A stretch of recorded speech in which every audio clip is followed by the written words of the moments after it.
성경은 정기 작품과 달리 어떤 사람을 용시하거나 미화하지 않습니다. 그냥 있는 모습 그대로를 보여줍니다.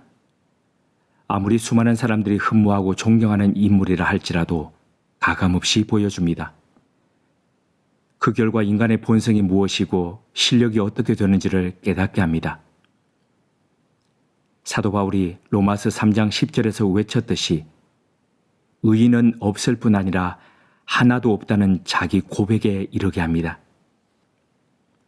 이런 면에서 오늘 본문은 이스라엘 역사상 가장 위대했던 왕 다윗의 죄와 악행을 고발합니다. 동시에 선한 것이 하나도 없는 인간 실존이 누구를 의지하며 살아야 할지를 보여줍니다. 때는 봄의 시작이었습니다. 유대 전통 원력으로는 봄을 뜻하는 아비월은 1월이지만 우리 원력으로는 3월에서 4월입니다. 추위와 겨울 우기가 지나고 해가 바뀌어 지면이 단단해지면 보통 왕들이 시무식처럼 군대를 이끌고 전장으로 나가는 전통이 있었습니다. 하지만 다윗은 그렇게 하지 않았음을 사무엘하 11장 1절이 다음과 같이 알려줍니다. 그 해가 돌아와 왕들이 출전할 때가 되매 다윗이 요압과 그에게 있는 그의 부하들과 온 이스라엘 군대를 보내니 그들이 암몬 자손을 멸하고 랍바를 에워싸고 다윗은 예루살렘에 그대로 있더라. 사무엘하 10장에서 시작했던 암몬과의 전쟁에서 이겼지만 그 후 크고 작은 전투가 이어져 오던 중 해가 바뀌어 봄이 왔습니다. 당연히 다윗이 왕으로서 출전해야 했습니다. 하지만 다윗은 부하들만 전장으로 보내고 자신은 예루살렘에 그대로 머물고 있었습니다. 이제 웬만큼 왕권을 다졌고 블레셋을 비롯한 주변국들도 대부분 힘으로 제압했기에 굳이 자신이 전쟁에 나가 왕이라는 사실을 증명할 필요가 없었습니다. 2절에 보니 그는 낮 동안 침대에서 뒹굴뒹굴하다 저녁 무렵에서야 일어났습니다. 부하들이 목숨을 걸고 전장에서 싸우고 있는데 책임의 최고 정점에 있는 사람이 가장 무책임하게 빈둥거리고 있었습니다. 이럴 때 영적 타락이 옵니다. 힘들고 고생할 때는 생존 자체가 목표였으니 달리 생각할 겨를이 없었습니다. 근데 먹고 살만합니다. 삶은 안정되었고 딱히 근심할 거리가 없습니다. 상황이 이러면 일반적으로 사람들은 즐거움을 찾습니다. 무리함을 달래고 삶의 생기를 줄 즐길 거리를 찾습니다. 다윗이 그러했습니다. 낮 동안에 뜨거웠던 해가 지고 선선한 바람이 불어오자 다윗은 왕궁 옥상 위로 올랐습니다. 무언가 재미거리를 찾아 고개를 두리번거리며 한가로이 거닐었습니다. 그때 그의 눈에 목욕하는 여인이 들어왔습니다. 어떤 이들은 이 장면을 들어 헷 족속 집안에서 의도적으로 다윗에게 접근하려고 눈에 잘 보이는 곳에 목욕하며 유혹했다라고 설명하기도 합니다. 하지만 설사 그들의 주장이 사실에 가깝다 하더라도 그 이후에 다윗의 행위가 용납되는 것은 아닙니다. 더군다나 성경은 다윗의 범죄를 지적할 뿐 바세바에 대해서는 침묵하기 때문입니다. 그렇다면 일반적으로 안전과 보안상 왕이 거처하는 궁궐과 백성이 사는 집은 상당한 거리를 두고 있는데 어떻게 다윗이 집안에서 목욕하는 여인을 볼 수 있었는지 의문을 나타내는 사람들이 있습니다. 그런데 이는 예루살렘의 지형적인 부분을 알면 쉽게 이해됩니다. 예루살렘 자체가 계곡을 사이에 둔 구렁지 형태의 산 지형에 있었습니다. 그중 다윗이 기거했던 다윗성은 시온산의 고지대의 위치에 있어서 주변의 집들을 훤히 내려다볼 수 있었습니다. 그러니 바세바가 의도적으로 눈에 잘 띄는 곳에서 목욕을 했다기보다는 다윗이 높은 왕궁 위에서 눈에 불을 켜고 내려다보며 찾았다고 해야 하는 것이 더 설득력이 있습니다. 그런데 범죄는 누구도 저지를 수 있지만 아무나 저지르는 것은 아닙니다. 준비가 되어 있는 사람만이 죄의 손을 잡고 범죄를 저지릅니다. 목욕하는 이를 보았다고 해서 모든 이들이 다윗처럼 범죄를 저지르는 것은 아닙니다. 눈을 돌려 그 자리를 떠나는 이가 있는가 하면 다윗처럼 연속된 행동으로 마침내 자신과 남을 파멸로 이끄는 범죄로 이르는 이도 있습니다. 우연히 그렇게 나누어지는 것은 아닙니다. 범죄도 그 마음의 준비가 된 사람만이 가능한 행위입니다. 다윗은 왕궁 옥상에 올라가기 전 침대에서 뒹굴뒹굴 하는 동안 이미 죄를 지을 준비가 되어 있었습니다. 외부의 적들과 싸워 이기는 동안 자신 안에 지키고 가꾸어야 할 부분에 대해서는 손 놓고 있었던 겁니다. 매일매일 일터로 학교로 나가는 우리는 어떻습니까? 해야 할 업무에는 탁월하고 충실한데 정작 돌보고 챙겨야 할 우리 영혼과 내면에 대해서는 방치하고 있지는 않습니까? 옥상 위에서 몰래 훔쳐보던 다윗은 거기서 멈추지 않았습니다. 사람을 보내어 그 여인에 대해 알아보게 했습니다. 그랬더니 3절에 있는 바와 같이 엘리암의 딸 햇사람 우리아의 아내 밧세바라는 인적 사항이 나왔습니다. 엘리암이 누구입니까? 다윗 왕을 측근에서 보좌한 책략가 아히도벨의 아들입니다. 그러니까 밧세바는 다윗의 측근 신하인 아히도벨의 손녀였습니다.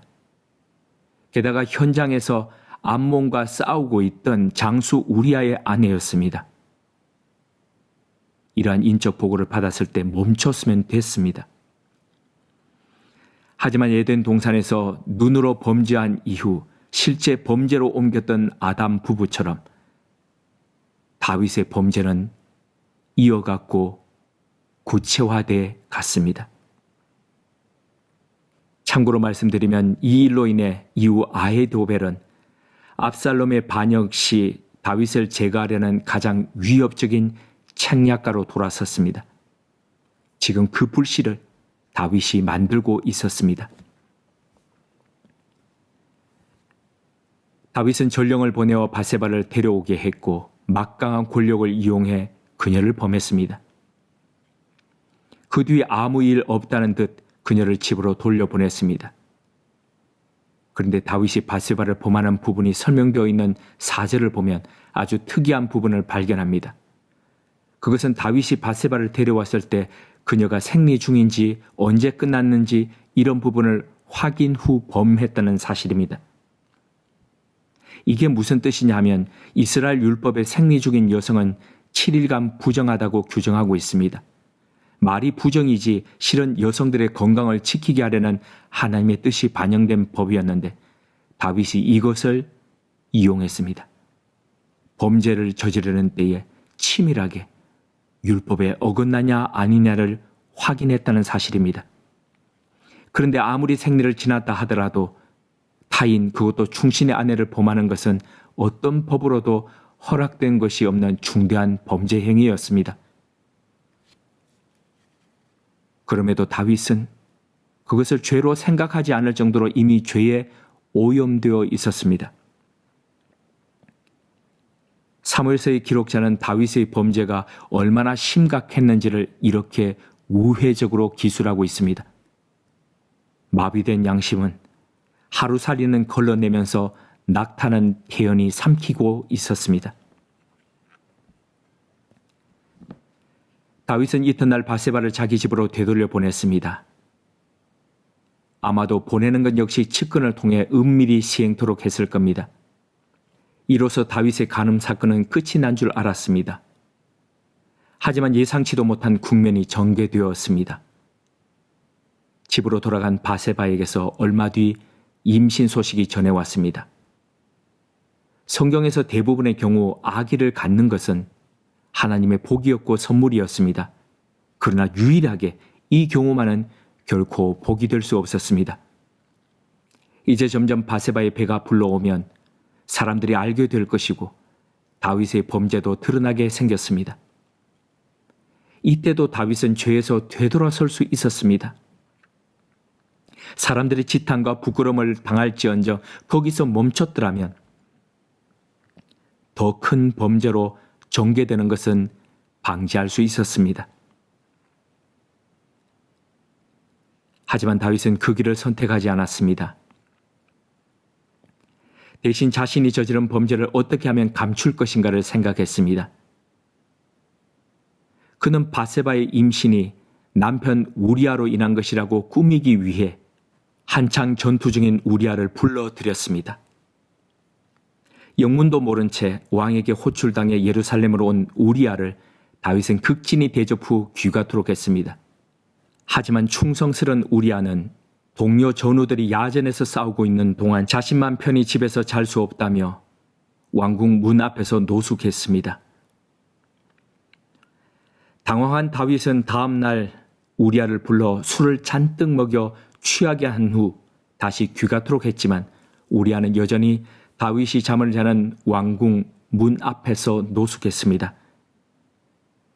자기 죄를 숨기려는 다윗의 계략이 통하지 않았습니다. 이토록 충성스러운 부하를 보며 다윗은 더욱더 사악한 계획을 세웠습니다. 그것은 전투 중에 적의 손에 우리아를 전사토록 하라는 편지를 우리아의 손에 들려 요압에게 보낸 것입니다. 목욕하던 여인을 무심코 살펴본 일이 종래의 충성스러운 신하를 청부 살해하는 일례까지 이르게 했습니다.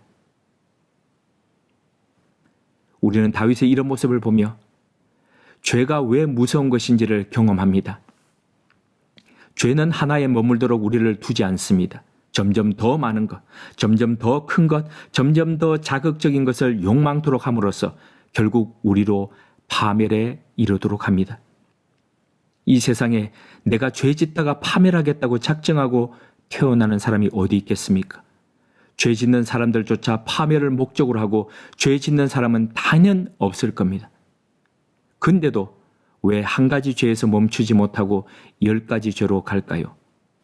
나는 예외다는 근거 없는 자신감 때문 아닐까요? 이 세상에 인간의 육체를 입고 살아가는 사람 중에 죄에서 자유로운 사람이 어디 있겠습니까? 백신처럼 죄가 침범하지 못하도록 하는 사람은 없습니다. 누구도 예외가 없습니다. 그러기에 우리는 날마다 연약한 우리를 고백하며 이렇게 기도드리는 겁니다. 우리를 시험에 들게 하지 마시고 다만 악에서 구하옵소서. 지난 주간 방문했던 집에 어떤 분이 한 어머니의 기도를 전해 주었습니다. 그 어머니는 이 험악한 세상에서 아들이 살아가면서 죄를 짓지 않고 바르게 살았으면 좋겠는데 그게 어렵기도 하고 또 불가능하다는 것을 알았습니다. 그래서 이렇게 아들을 위해 매번 기도한다고 합니다. 하나님, 제 자식이 잘못된 길로 갈 때 초기에 발각되는 은혜를 입게 해 주십시오.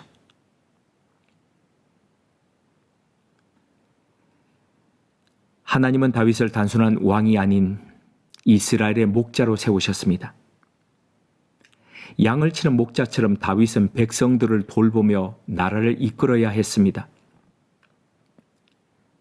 하지만 다윗은 사람들을 섬기기 위해 하나님께서 허락하신 권력을 자신의 욕망을 실현하는 것에 사용했습니다. 자신의 죄를 덮는 것에 오용했습니다. 권력의 남용이었고 권력의 사유화였습니다. 그리고 은밀하게 감추고 세탁했습니다. 이제 다 끝났다고 생각한 다윗은 홀로 된 밧세바를 궁궐로 데리고 와 부인 삼았습니다. 요압을 비롯한 측근들 몇 명만 아는 일이고 아무도 모른다고 생각했습니다. 하지만 사무엘하 11장 마지막 절은 이렇게 표현하고 있습니다. 다윗이 행한 그 일이 여호와 보시기에 악하였더라. 악하였더라고 번역된 히브리어 단어는 그 뜻 외에도 불쾌하다, 괘씸히 여기다, 싫어하다는 뜻을 지니고 있습니다. 다윗은 비록 사람들의 눈은 속였을지 모르겠지만 하나님은 다윗의 추악한 행위들을 보고 계셨습니다. 그것이 하나님의 눈에 몹시 악했고 불쾌했으며 싫어하신 바가 되었습니다. 하나님은 다윗의 이런 행위를 그냥 내버려 두지 않으셨습니다. 선지자 나단을 보내 다윗의 죄를 드러나게 하셨습니다. 여기서 주목해야 할 동사 하나가 나옵니다. 그것은 바로 보내다라는 동사입니다. 이 동사는 앞서 11장에서 다윗이 공권력을 오남용하고 권력을 사유화할 때 사용했던 동사였습니다. 무려 12번을 사용했습니다. 이처럼 다윗은 해서 안 될 일들을 은밀하고 교묘하게 남들을 시켜서 행하도록 했습니다. 그는 자신뿐 아니라 수하의 부하들까지 범죄에 동원했습니다. 이때 그가 즐겨 사용한 단어가 보내다였습니다. 근데 지금 하나님께서 똑같은 단어를 사용해 추악했던 다윗의 범죄 행위를 드러나게 하셨습니다. 다윗이 범죄를 행한 지 10달이 되어갈 무렵 하나님은 선지자 나단을 통해 가난한 집의 양을 빼앗은 부자 비유를 하게 하셨습니다. 나단의 비유는 분명 다윗을 가리켜 한 것인데도 다윗은 깨닫지 못했습니다. 되려 큰 소리로 이렇게 말했습니다. 사무엘하 12장 5절에서 6절입니다.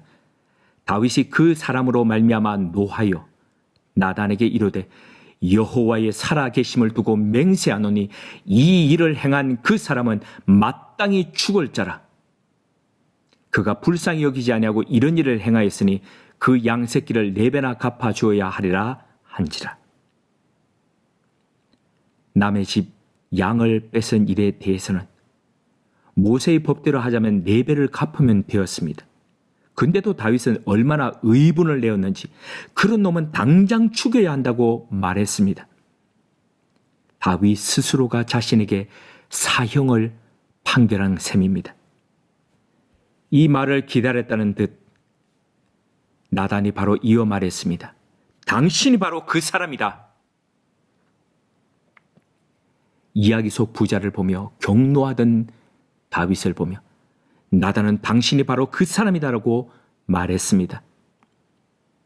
이어 다윗의 구체적인 죄에 대해 열거하며 그 죄들을 하나로 정리했습니다. 그것은 하나님의 말씀을 업신 여긴 것이었습니다. 왕이 되기 전부터 그리고 왕이 되고도 안정된 상황에 이르기 전까지만 하더라도 다윗의 삶은 늘 하나님께 묻고 또 묻는 것이었습니다. 하지만 힘이 생기고 안정되자 그는 묻지도 않을 뿐 아니라 하나님의 말씀조차 업신 여겼습니다. 나단의 불꽃 같은 지적 앞에 다윗은 일절의 변명을 하지 않았습니다. 그는 죽어야 한다고 자기 입으로 판결했던 그 사람이 바로 자신임을 깨달았을 때 즉각 하나님 앞에 무릎을 꿇었습니다. 그리고 이렇게 고백했습니다. 내가 여호와께 범죄하였습니다. 다윗은 이제 다른 사람의 죄에 대해 판단하기를 멈추고 하나님 앞에서 자신이 무엇을 범했는지를 고백했습니다. 그는 하나님의 말씀을 듣는 순간 자신의 문제가 무엇이었는지를 깨달았습니다. 내가 죽게 죄를 지었습니다. 이것이 다윗이 안고 있는 문제의 근본이었습니다. 하나님께 죄를 지었기에 봄이 되어 마땅히 나가야 할 전장터에 나가지 않았습니다. 하나님과 멀어졌기에 삶의 현장에 나가지 않고 저녁이 다 되도록 침대 위에서 빈둥거렸습니다. 하나님을 저버렸기에 충신의 아내를 범하고 부하를 청부살인 당하게 했습니다. 그리스도인에게 하나님과의 관계는 시작이자 끝입니다. 전부입니다. 이 하나가 그리스도인의 모든 것을 주관합니다. 이 하나가 그리스도인의 삶을 달라지게 합니다. 이 사실을 우리가 인정한다면 현재 우리를 점검해 보지 않을 수 없습니다. 그리스도인으로서 하나님과 우리 관계는 어떻습니까? 우리는 하나님을 존대하고 있습니까? 하나님의 말씀을 업신여기지는 않습니까? 죄의 주요한 속성은 교묘함입니다. 이 교묘함 때문에 죄를 지으면서도 죄를 죄로 인식하지 못합니다. 오히려 성취감과 만족감을 느끼게 만듭니다. 너희가 결코 죽지 아니하리라.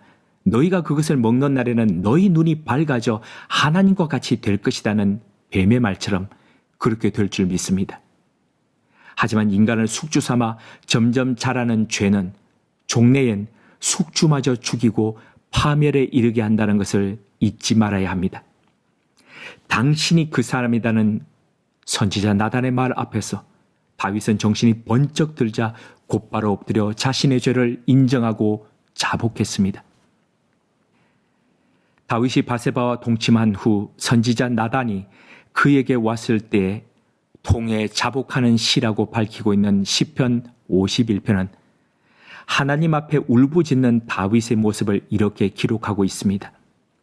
주의 얼굴을 내 죄에서 돌이키시고 내 모든 죄악을 치워주소서.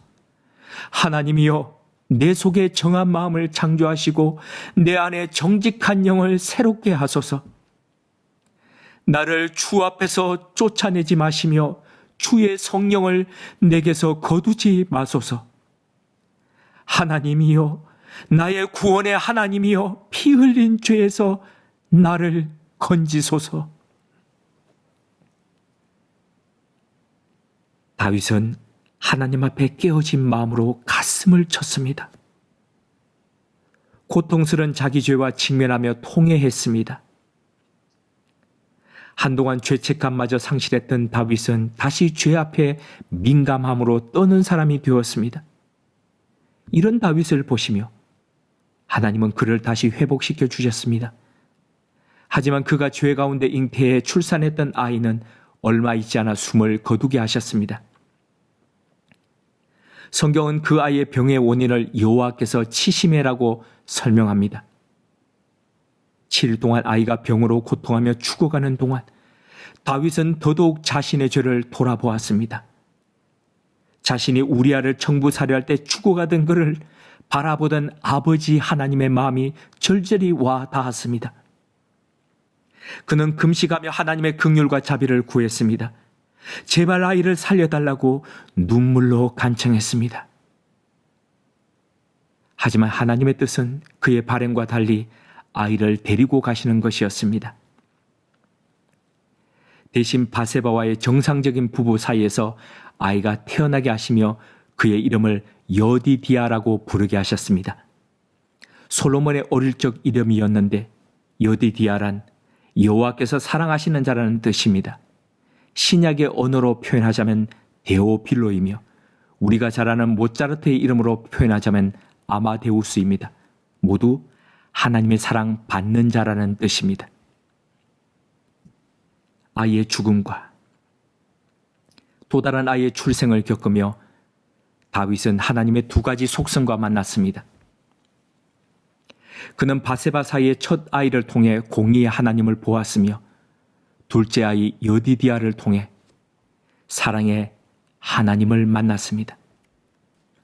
나단의 예언처럼 앞으로 다윗은 자신의 죄에 대한 결과로서의 불행한 사건들을 만나게 될 것입니다. 고단하고 때로 슬프고 힘겨울 겁니다. 하지만 다윗은 위대한 왕이었지만 심각한 오점을 지닌 인간으로서 하나님 앞에 더더욱 서며 겪어가고 이겨갔을 겁니다. 왜냐하면 종래인 하나님의 사랑 여디디아로 마무리될 것을 믿었기 때문입니다. 우리 사는 삶에도 수없이 많은 슬픔들이 쥐레처럼 놓여 있습니다. 아무리 힘을 다해 뛰어도 늘 제자리 같고 아무리 발버둥 쳐 보아도 끝이 낭떠러지처럼 보이기도 합니다. 하지만 하나님은 끝내 우리를 바로 세우시고 이기게 하시는 여디디아의 하나님이심을 기억하셨으면 합니다.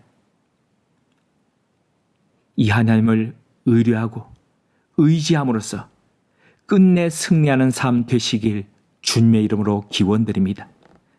함께 기도드리겠습니다. 하나님, 우리 삶이 메말라 하나님으로부터 멀어지지 않기를 원합니다. 그리스도인으로서의 처음이요 끝이요 전부가 되신 하나님의 말씀을 존대하며 살아가는 그리스도인 되게 하옵소서. 우리로 시험에 들게 하지 마시고 행여 범죄의 자리에 놓이게 되더라도 빨리 발각되게 함으로 더 큰 죄로 자라가지 않도록 지켜주옵소서. 영적 게으름과 나태함으로 뒹굴뒹굴하지 않게 하시고 있어야 할 삶의 자리에서 신실함으로 끝까지 살아내는 그리스도인 되게 하옵소서. 하나님의 사랑받는 여디디아 되게 하옵소서. 예수님의 이름으로 기도드립니다. 아멘.